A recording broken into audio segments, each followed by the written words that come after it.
In the heart of Ghana, the Akosombo Dam stands as a testament of human ingenuity, but recent events reveal a pressing environmental narrative that transcends its concrete walls.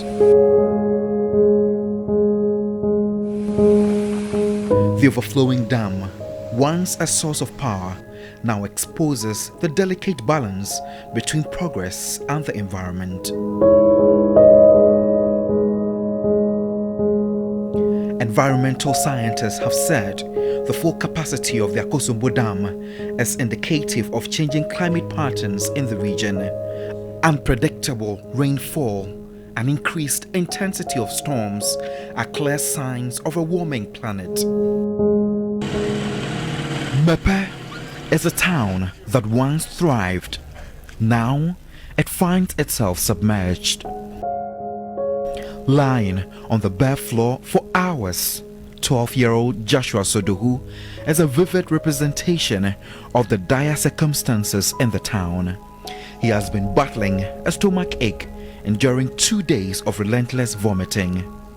No money, so my mother to take me to hospital. In an emotional statement, Joshua shares his home has been swallowed by floodwaters from the Akosombo Dam spillage, leaving him and his mother financially destitute. I have no money to take my child to the hospital. The water has carried all my belongings away. I need help. The once bustling town is now a silent witness of the profound impact of the environmental crisis and its vulnerable residents. Their plight is just one among many. As dawn breaks, the story unfolds. Gagbato Avi, a 69-year-old farmer, stands as a symbol of countless others stripped of everything by the unforgiving floods. In the silent aftermath, his only solace is the fragile bond with his children, the last flicker of hope in the wake of the devastation. Yet, the haunting truth reverberates.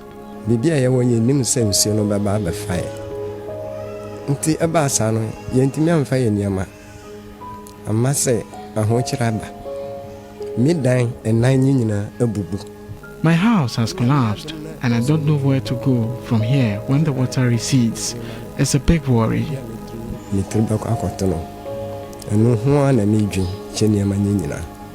Babies and children are not spared in the devastation.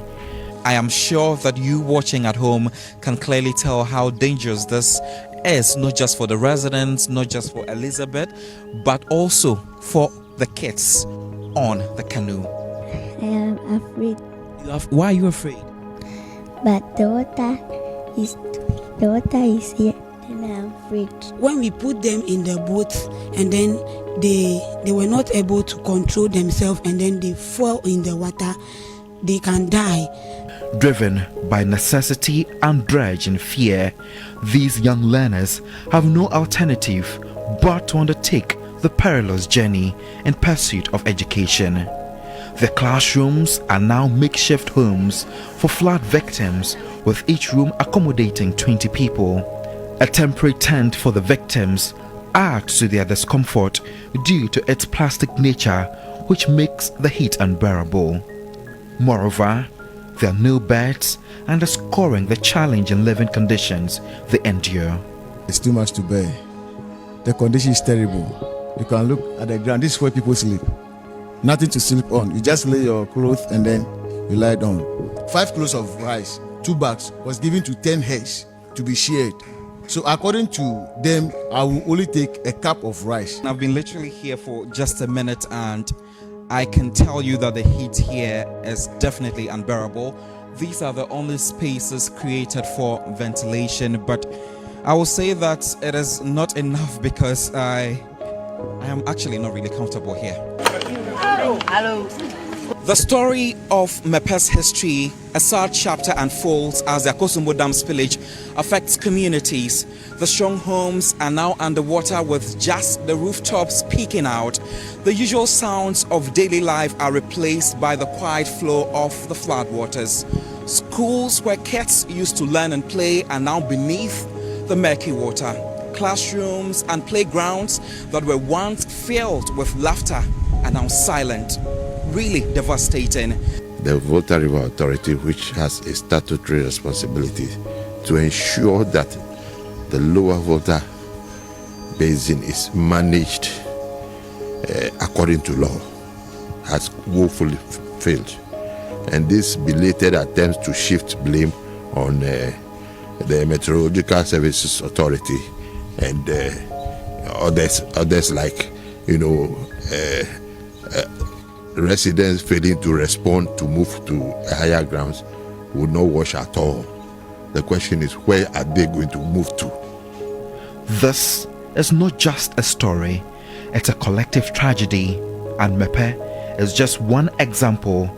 A town once full of life is now filled with the sorrowful tales of its resilient people. In the calm surroundings of the Volta region, two pregnant women face a journey filled with courage, challenges, and a strong desire for essential care. They cross the first river, not too deep, a mere prelude to the two more rivers lying ahead. Keep in mind, those next ones are deeper. Arriving at the second river, they now require a canoe waiting at the banks to ferry them across the water.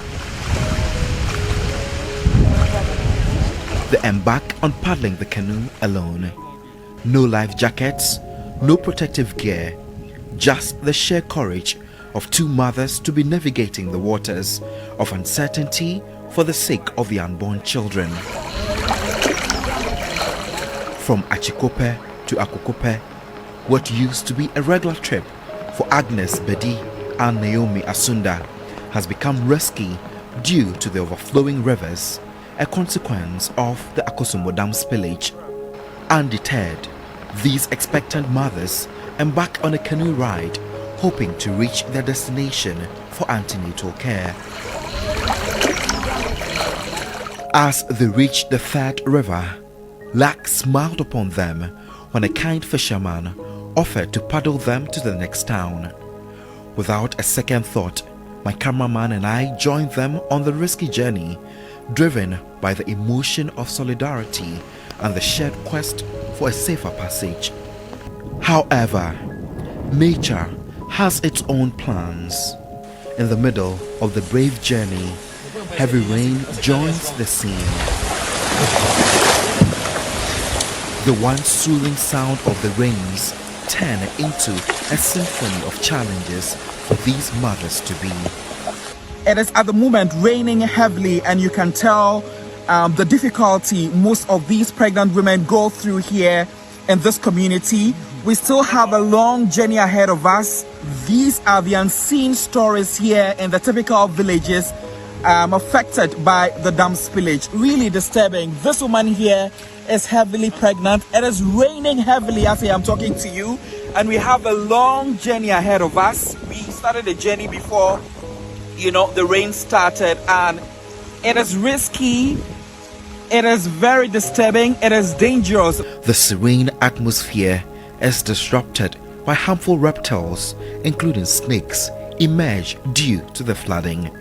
Upon reaching the town, the health center stood closed, almost half submerged by water, rendering their perilous journey seemingly futile. I have not been feeling well for 2 days now. There's no money for health care and the hospital is closed. I haven't eaten since yesterday. The flood is not allowing us to go to the hospital or find food to eat. It's worrying for my family. Swiftly, we had to embark on the roughly 45-minute return journey once more. At this juncture, they shivered from the cold of the showers, adding sadness to the situation. It's crucial to note that their homes too have been submerged due to the dam spillage. Now, both of them reside in shelters that are far from suitable for their current conditions. We are at a makeshift structure where she has come to seek shelter after water engulfed her home. This is her and her 5 children.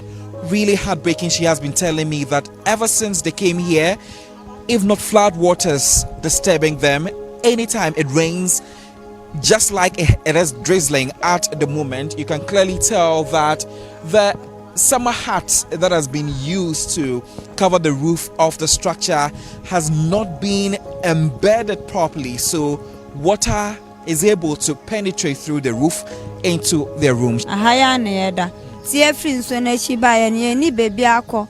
This is where we sleep. The building is weak and can collapse on us.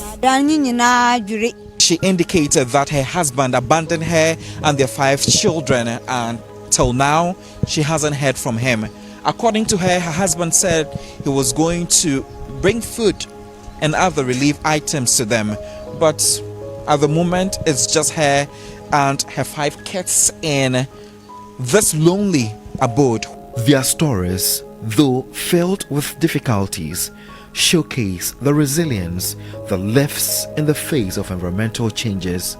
Guided by determination, these mothers press on, navigating not just rivers but the elements themselves, all for the well-being of the unborn children. They have complained of neglect. They've also complained of not having access to antenatal care at all due to the current situation here. This is really devastating, disturbing, and needs urgent attention. Else, these pregnant women will continue to risk their lives and the babies in their wombs.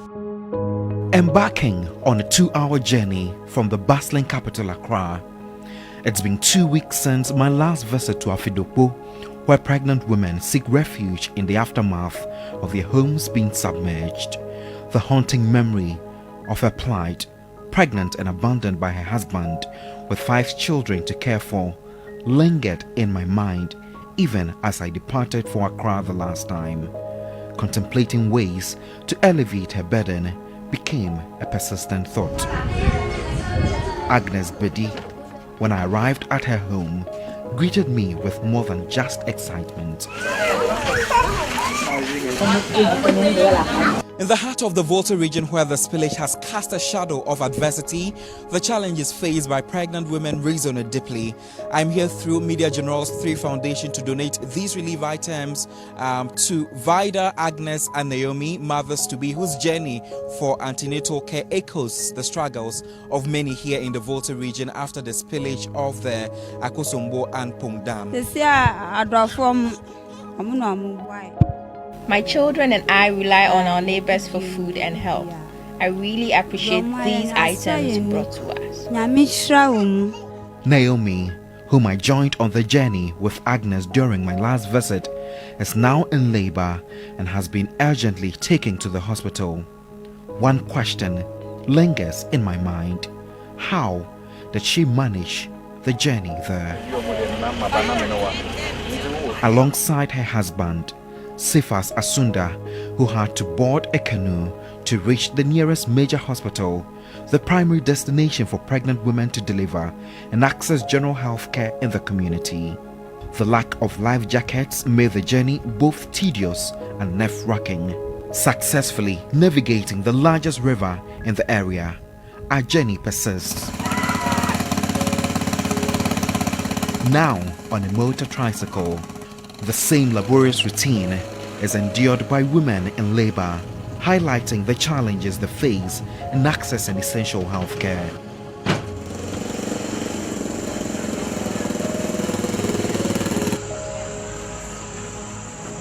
The moment has arrived, and Sefas is beaming with excitement and smiles. He cannot wait to hold his newborn child in his arms.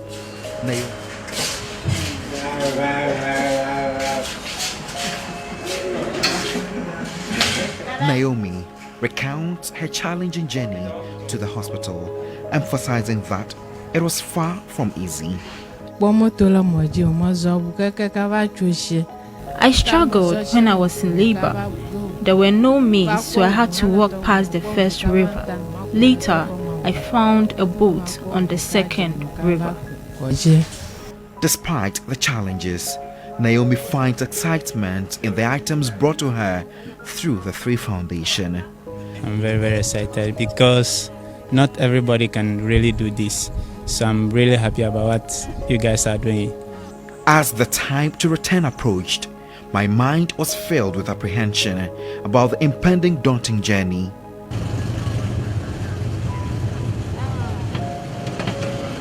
Boarding the canoe, I found solace in saying a prayer for our safe passage. Sefa somberly reveals that individuals traveling from Afidokpo and neighboring communities sometimes lose their lives during this perilous journey. This is how we suffered every day, every blessed day. When we got sick, we are not feeling well, we need to go to the hospital. This is what we normally pass through. Sometimes people used to die because of the time they were supposed to reach the hospital and they did not get them on time. It affected them. Returning to Afidokpo, there's good news. Vidalogy has safely delivered and returned a week ago. Baby, a boat no free bands and me betcha and so boat no mananti alcohol. It was raining when I was in labor. I walked to the riverside, but there was no boat to take me across. Luckily, I met some boys who assisted me. When I finally crossed, there was no vehicle to take me to the hospital. Sustainable Development Goal 3, SDG 3, aims to ensure healthy lives and promote well-being for all at all ages. Health and well-being are important at every stage of one's life, starting from the beginning. This goal addresses all major health priorities: reproductive, maternal, newborn, child and adolescent health, communicable and non-communicable diseases, universal health coverage and access for all to safe, effective, quality and affordable medicines and vaccines.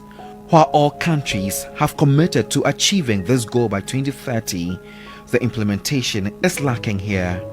Until the government extends aid to communities in desperate need of health centers such as Afidokpo, Achikope and Akpokope, many lives will remain at risk. This heart-wrenching story calls on policymakers, environmentalists and global communities to collaborate. The Akosombo Dam crisis is not just local, it's a mirror reflecting the urgent need for climate-conscious practices worldwide. In the face of adversity, Ghanaians are rewriting the story of Akosombo. Will the world join them in turning the tide on climate change? Godwin Asideba, TV3, Volta Region, Ghana.